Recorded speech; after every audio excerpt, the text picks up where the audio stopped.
আপনি যদি R15 নিয়ে কোথাও দাঁড়ান, তাহলে মানুষ আপনার R15কেই দেখবে, আপনাকে না। কিন্তু কোনো বিশ্বসেরা ফুটবল কিংবা ক্রিকেট প্লেয়ার যদি BMW নিয়েও দাঁড়ায়, সবাই কিন্তু ওই প্লেয়ারটাকেই দেখবে, তার BMW কে না।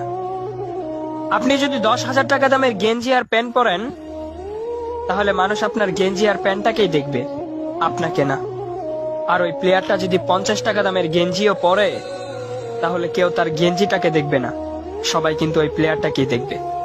তাই আইফোন লাগবে, DSLR লাগবে, বাইক লাগবে, বাবা মাকে এত প্যারা না দিয়ে ব্র্যান্ডের পিছনে না ছুটে নিজেকে ব্র্যান্ড বানানোর চেষ্টা করুন।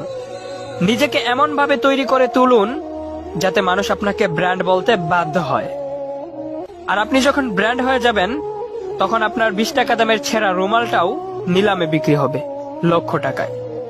আর আপনি যখন ব্র্যান্ড হয়ে যাবেন, তখন আপনার প্রত্যেকটা জিনিসও ব্র্যান্ড